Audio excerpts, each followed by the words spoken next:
U.S. Republican presidential candidate Donald Trump and his Democratic opponent Kamala Harris have agreed to a debate.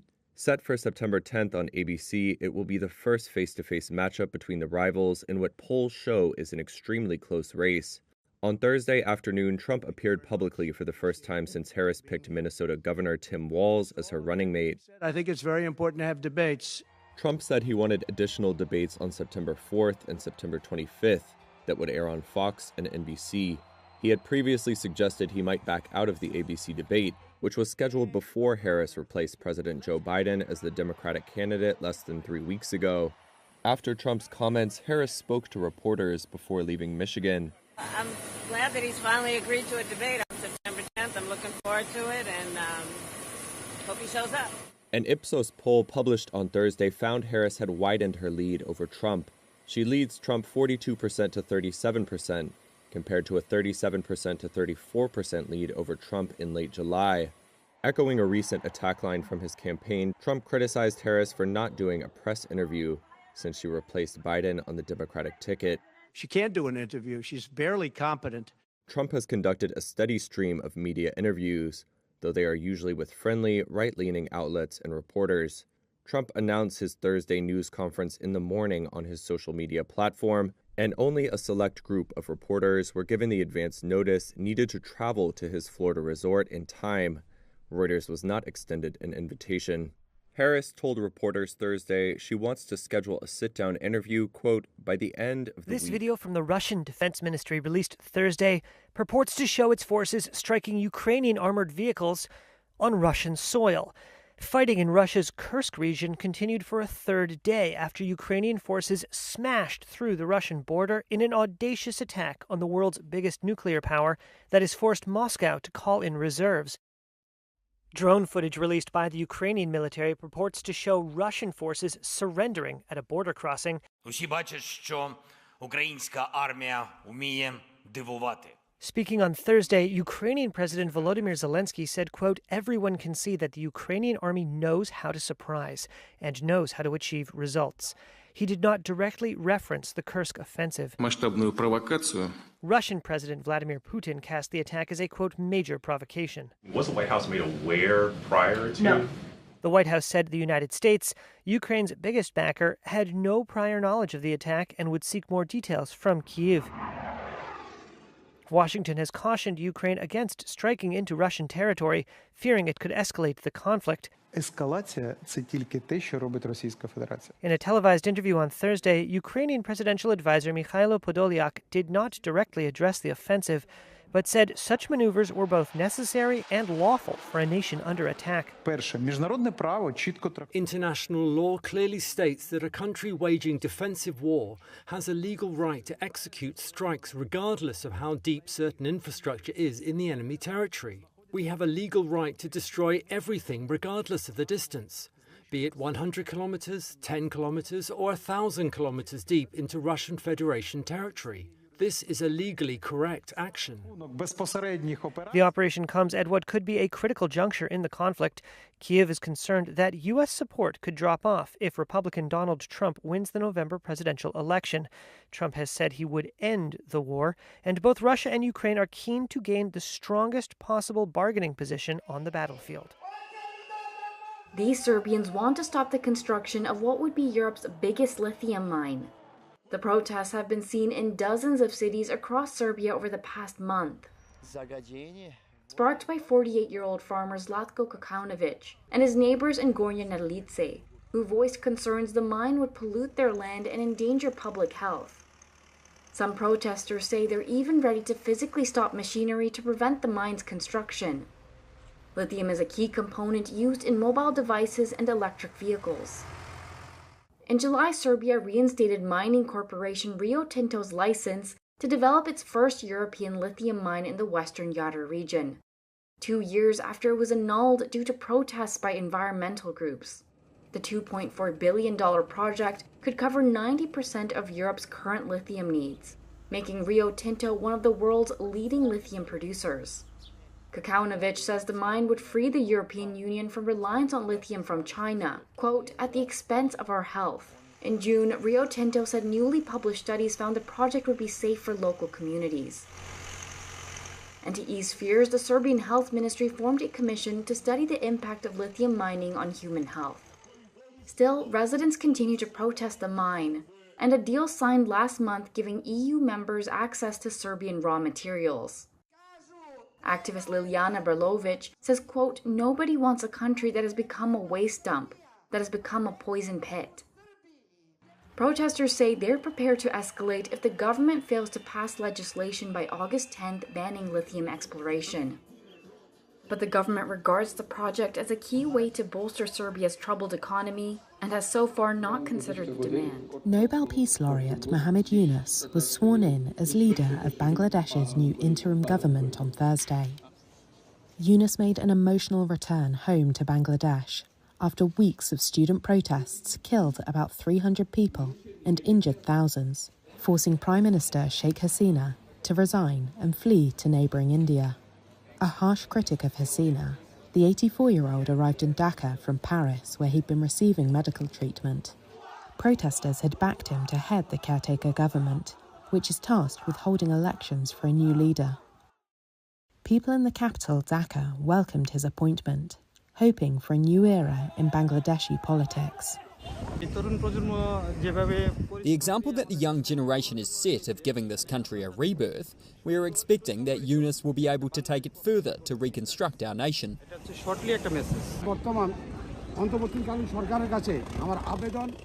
I earnestly request the new government to put an end to bad politics in the country so the poor working class can live in peace.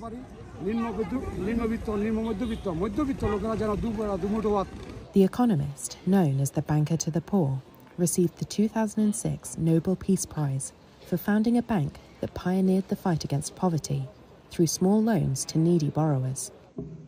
Yunus was sworn in as chief of a team of advisors at the official residence of President Mohamed Shahabuddin. Two student leaders in their 20s who led the protests, Nahid Islam and Asif Mahmood, will also join the caretaker government, local media reported.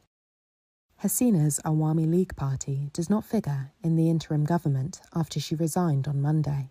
In a post on Facebook, her son said the party had not given up and was ready to hold talks with opponents and the interim government. Hasina's flight from the country came after she ruled for 20 of the last 30 years, after winning a fourth straight term in January. The student-led movement that ousted Hasina grew out of protests against quotas in government jobs that spiralled in July, provoking a violent crackdown, though the government denied excessive use of force. The protests were fueled also by harsh economic conditions and political repression in the country. This is the moment that former Catalan separatist leader Carles Puigdemont stepped away from a podium at a rally in Barcelona and disappeared. There's an outstanding warrant for Puigdemont's arrest, and the hunt for him caused traffic chaos in Barcelona and near the French border. Authorities suspect Puigdemont got into a white car belonging to one of the region's autonomous police officers after the speech and left the vicinity. He had fled to Belgium 7 years ago after a failed secession bid and has been living in exile ever since. He returned to Spain to tell a crowd that he aimed to revive the independence drive that plunged the country into political crisis in 2017, after which he was charged with embezzlement related to the independence referendum.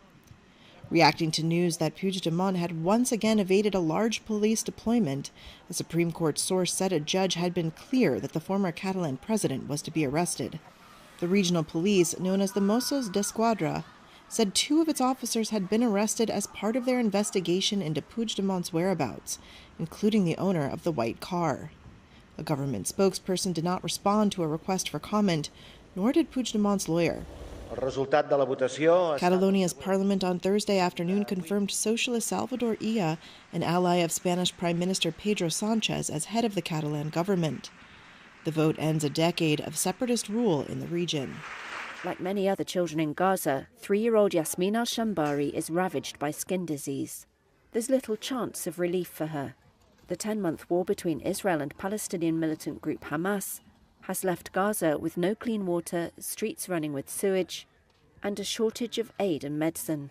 Tiny insects flit around the little girl's face, while piles of garbage rot in the summer heat outside the burnt-out school in which she and her father Ahmed are taking shelter, in Jabalia refugee camp in the north. They're displaced like most people in Gaza. We really suffer a lot from skin diseases in the school. The schools, first of all, are dilapidated and there's no cleanliness. As you can see, the school is overcrowded and not every child is like the other. Each child is different, even from different areas. For example, my daughter Yasmin is sensitive to diseases. The diseases she has on her face have been there for almost 10 days now.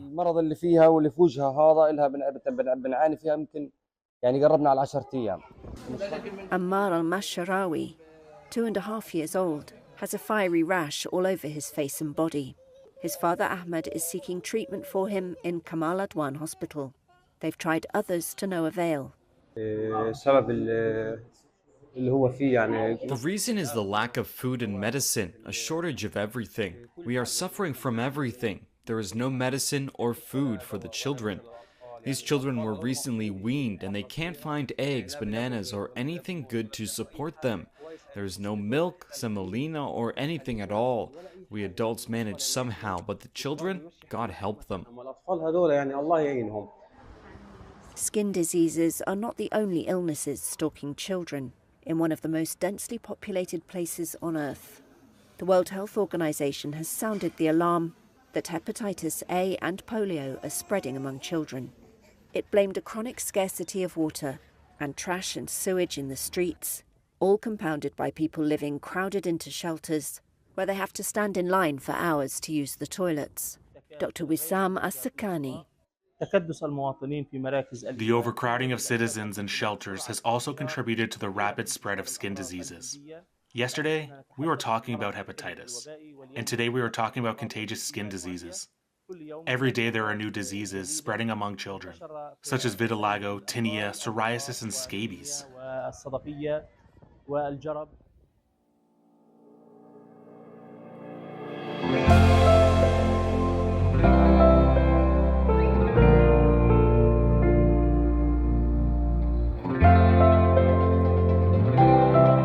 Qantas is slashing the exit pay for former CEO Alan Joyce. The move comes after a damning report which blamed him for alienating travellers, staff and shareholders. He will now see his exit bonuses cut by $6 million.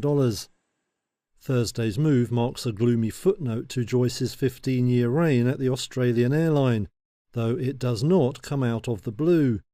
Joyce brought forward his retirement to last September under a cloud of lawsuits. They alleged unfair sackings during the pandemic and the sale of tickets for flights that Qantas knew had been cancelled. During Joyce's time, the airline also faced controversy over problems with lost luggage, and he sparked anger in 2011 when he grounded the entire fleet over a union dispute. The company published its review Thursday, written by a senior advisor at consultants McKinsey. It said the airline had a top-down management style and an adversarial relationship with stakeholders.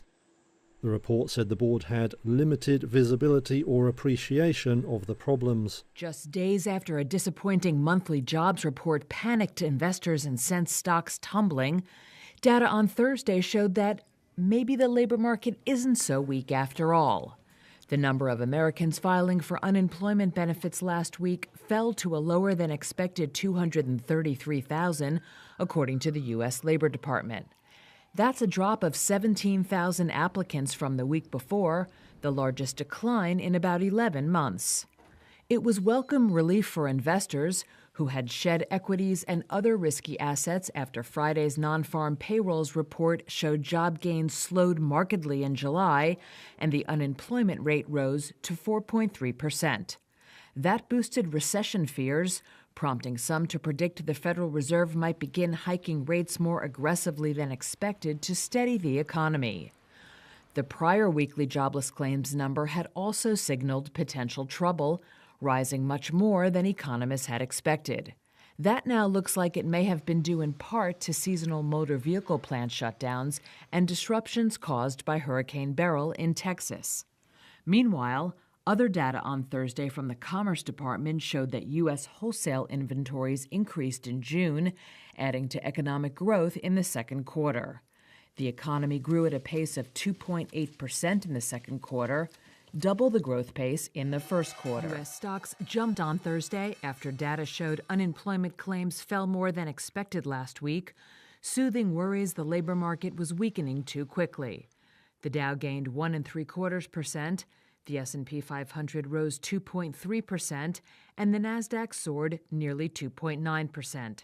Thursday's weekly jobless claims report was better than analysts had expected, boosting sentiment after monthly hiring data just days ago panicked markets and sparked a widespread sell-off. Liz Miller is president of Summit Place Financial Advisors. Remember, our employment data is always backward-looking, and we're all reacting, trying to look forward, and that's difficult. But the unemployment claims come out a lot more often, and so they feel like they give us a better pulse of the moment. 8,000 less people filed for unemployment than the estimate was, and that was strong enough to improve the market. All the major S&P 500 sectors rose, led by gains in technology. Among individual movers, shares of Eli Lilly jumped 9.5% after the drug maker raised its annual profit forecast and said sales of its popular weight loss drug Zepbound topped $1 billion for the first time in a quarter. Shares of Under Armour surged more than 19% after the sports apparel maker posted a surprise first-quarter profit, benefiting from its efforts to cut inventory and promotions. And News Corp shares, up more than 2.5% at the close, climbed further after hours after the company beat estimates for fourth-quarter revenue, driven in part by strength in its Dow Jones unit, which includes publications such as The Wall Street Journal and Barron's. Asian markets ended a brutal week on a relative high. Japan's Nikkei index closed over 0.5% up after a day of big swings. It has now clawed back almost all of the 13% crash on Monday. That slump and the recovery trace back to US economic data. Monday's jitters were caused by fears of a recession there, after some worse-than-expected employment data. Friday's rebound came after this week's data showed US jobless claims fell more than expected. That caused markets to dial down bets on big rate cuts, which might have been needed to head off a recession. Liz Miller is president of Summit Place Financial Advisors. Remember, our employment data is always backward-looking, and we're all reacting, trying to look forward, and that's difficult. But the unemployment claims come out a lot more often, and so they feel like they give us a better pulse of the moment. 8,000 less people filed for unemployment than the estimate was, and that was strong enough to improve the market. Markets around Asia also gained Friday, with stocks outside Japan up about 1.7%. Sentiment in China was helped by higher-than-expected inflation numbers, which reassured investors the country isn't about to slip into outright deflation. On currency markets, the dollar held steady against the yen following the US jobs numbers. Moves by the Bank of Japan to downplay the chances of another rate hike have also sapped support for the yen. Deliveroo's shares jumped on Thursday. That's after the British meal delivery company said it had achieved two milestones in the first half of the year: positive net profit and free cash flow. The upbeat result came as demand from customers stabilised. But the firm's CEO, Will Shu, said while customer sentiment was more stable, it would be a stretch to call it positive. The group reported net profit for the first half of $1.65 million, compared to a loss of over $105 million a year ago, and positive free cash flow of over $4 million for the period. Deliveroo upgraded its forecast for full-year core earnings following a better-than-expected 57% rise in the first half. The group also announced a new $190 million buyback programme. Shares in Deliveroo, which competes with Uber Eats and Just Eat Takeaway, jumped to heights of 9% in morning trading.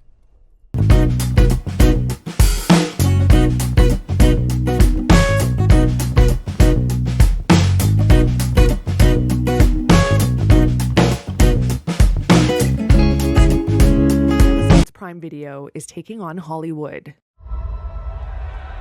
It's starting to look more like a traditional media company, with its own film studio offering original movies with stars like Reese Witherspoon and Octavia Spencer, as well as live sports. It wants to become your go-to entertainment destination with something for everyone. But can it take on streaming giants YouTube and Netflix? Here's how Prime Video is trying to get you to watch. Talent agents say the ideal Prime Video project is like an airport novel, a commercial page-turner. The company's on the hunt for more action thriller series like Tom Clancy's Jack Ryan, or romance movies like The Idea of You, which attracted nearly 50 million viewers in its first 2 weeks. It wants more broadly appealing fare with a global reach. So she wasn't expecting what happens next. All with its talent roster that now increasingly features Hollywood's A-list. And it continues to place calculated big bets. Oh, hello there. It spent $150 million to adapt video game Fallout as a series, now Prime Video's second most watched. Sees himself as master of all Middle-earth. One agent said recognizable characters and stories are critical because Amazon tends to attract people seeking out specific shows rather than browsing through like Netflix. He needs not armies. No! But rings. But Amazon has struggled creatively at times too. Thriller Citadel was an expensive miss. It had tepid reviews and failed to make Nielsen's streaming rankings in the US. Amazon's aspirations go beyond just movies and shows, though. Prime Video is the first streaming service to land an exclusive deal with the NBA. By 2025, its year-round sports programming will include NFL football, NASCAR, the WNBA Finals, and Champions League soccer. All that puts Prime Video in a good spot to capture a greater share of the estimated $30 billion pie out there for digital ad revenue and streaming this year. More of its shows broke into Nielsen's top 10 ranking of most streamed original series last year, though Netflix still reigns supreme for now. As of June, Prime lagged behind it and YouTube for streaming views, as measured by Nielsen.